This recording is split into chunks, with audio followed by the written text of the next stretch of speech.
அப்பொழுது வாங்கின சம்பளத்துல அவர் ஓய்வு பெற்றதுக்கு பிறகு பாதி சம்பளம் கிடைக்கும்.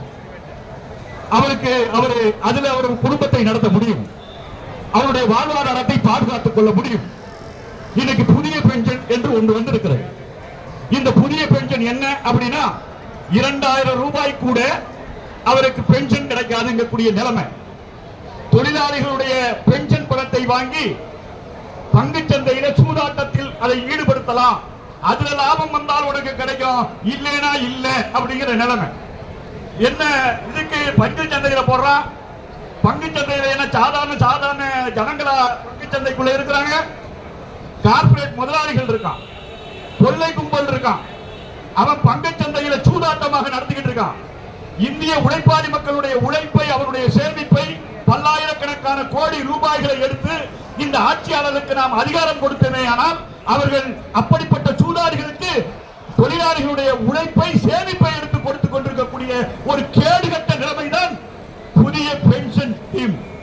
அதை எதிர்த்த போராட்டத்தை கடந்த 10 ஆண்டுகளாக நடத்தி கொண்டிருக்கிறோம்.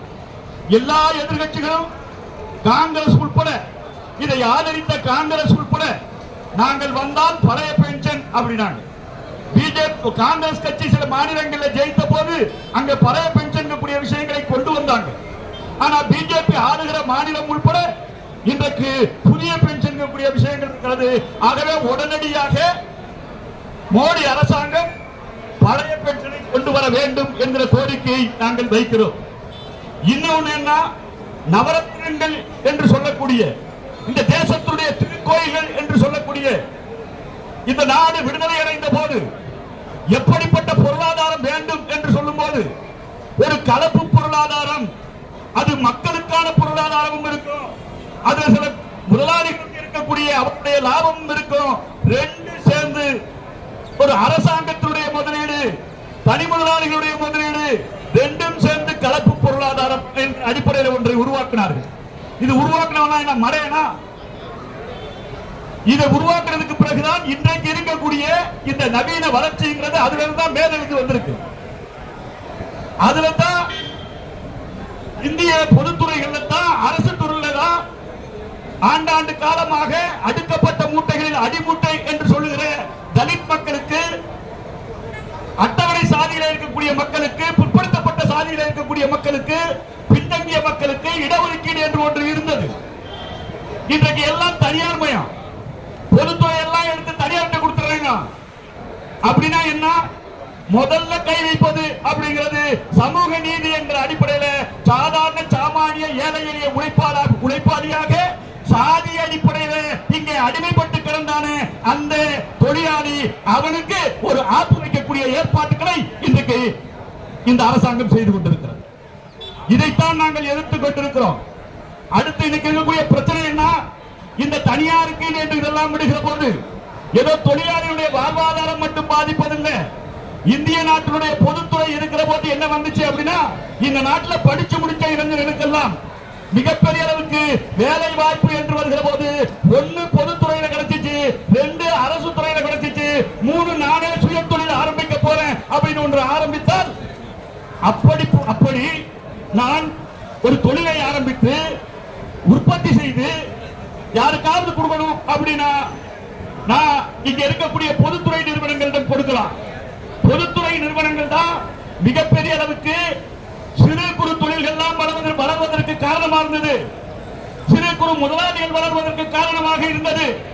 இன்னைக்கு பொதுத்துறை அளிப்பதன் மூலமாக என்ன இருக்கு அப்படின்னா, படித்து முடிச்சிட்டு அவனே கொஞ்சம் மூலதனத்தை திரட்டி அவனே ஒரு தொழிலை ஆரம்பிப்பது என்று சொல்லுகிற போது, அப்படிப்பட்ட சிறு குறு அனைத்து தொழில்களும் அழிந்து போகக்கூடிய வேலையை இன்றைக்கு பொதுத்துறை நிறுவனங்களை தனியாரிடம் ஒப்படைப்பது என்கிற அடிப்படையில் எல்லாத்தையும் அனுப்பினார். அதனால்தான் 40 ஆண்டுகளுக்கு இல்லாத அளவுக்கு வேலையில்லா திண்டாட்டம் இருக்கிறது. இருக்கக்கூடிய பிரச்சனைங்கிறது இன்னைக்கு முன்னுக்கு வந்திருக்கு. அரசு அலுவலகம் இருக்கு, அங்கே பணியிடங்கள் நிரப்பப்பட வேண்டும் என்பது இருக்கு. ஆனா நிரப்புகிறார்களா? எல்லாத்திலையும் கான்ட்ராக்ட். கான்ட்ராக்ட்னா என்ன? கான்ட்ராக்ட் எடுக்கக்கூடாது என்பது சட்டம். நிரந்தரமாக இருக்கக்கூடிய பணிகள்ல கான்ட்ராக்ட் என்பது கூடாதுங்கிறது சட்டம்.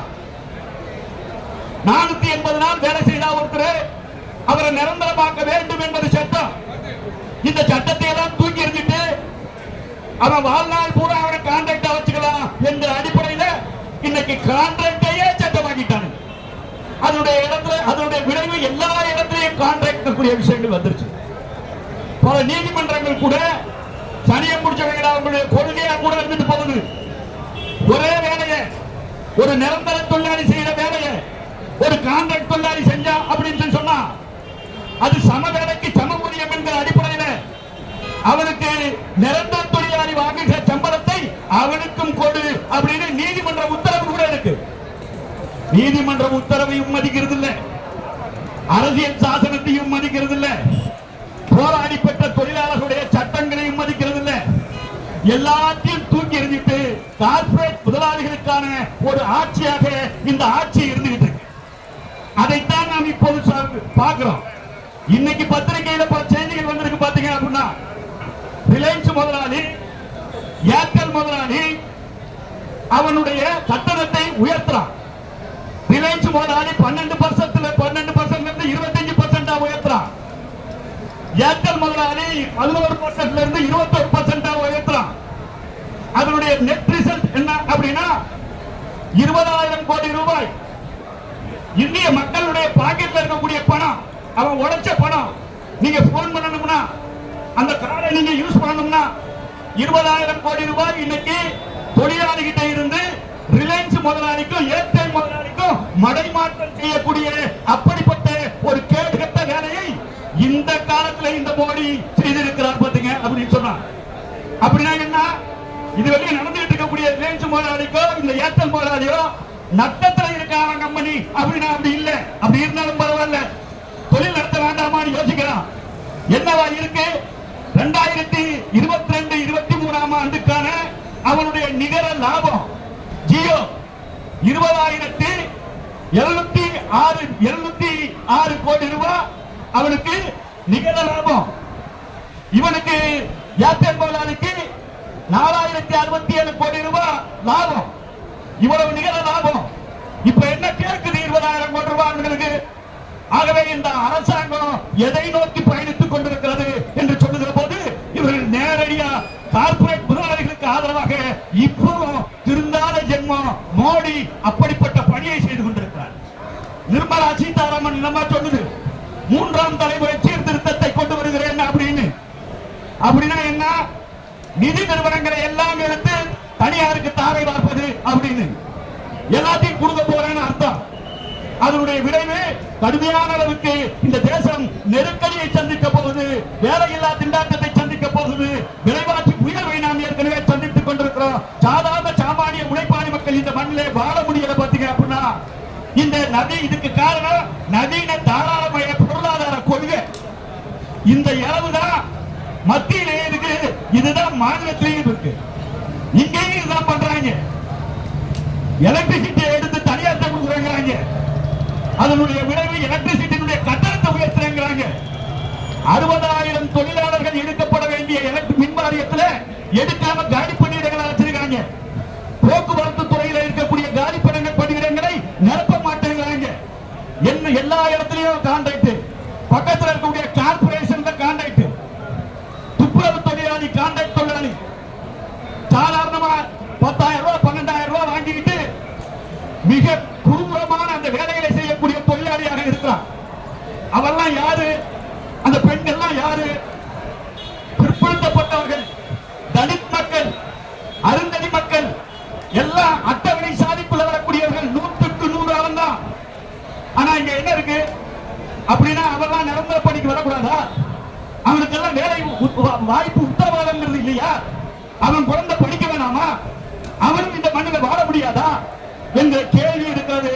ஆகவே யாருக்கு இன்னைக்கு மத்தியில் இருக்கக்கூடிய ஆட்சி அல்லது மாநில இருக்கக்கூடிய ஆட்சியாளர்கள் யாருக்காக இந்த நவதாராளமய கொள்கையை கடைபிடிக்கிறார்கள் என்று வருகிற போது இந்த அநீதியை நவீன தாராளமய கொள்கை என்ற அடிப்படையில் இருக்கக்கூடிய கார்ப்பரேட்டுக்கு ஆதரவான, முதலாளிகளுக்கு ஆதரவான, ஏழை எளிய உழைப்பாளி மக்களுக்கு எதிரான இந்த கொள்கையை எதிர்த்த போராட்டத்தை அனுமதிக்க முடியாது என்று தொழிற்சங்க இயக்கம் இன்றைக்கு இந்த போராட்டத்தை நடத்தி கொண்டிருக்கிறது.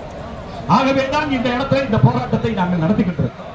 ஆகவே அந்த அடிப்படையில் நியாயத்துக்காக, நம்முடைய வாழ்வாதாரத்துக்காக முன்னோர்கள் போராடி பெற்றுக் கொடுத்த அந்த உரிமையை பாதுகாப்பதற்காக இந்த செங்கொடியை ஏந்தி இந்த தளத்திலே நாம் போராடி கொண்டிருக்கிறோம். அப்படிப்பட்ட போராட்டத்திற்கு இங்கே வருகின்றிருக்கிற அத்துணை தோழர்களுக்கும் மத்திய சென்னை மாவட்ட குழுவின் சார்பில் நெஞ்சார்ந்த நன்றியை உருவாக்கி கொண்டு என்னுடைய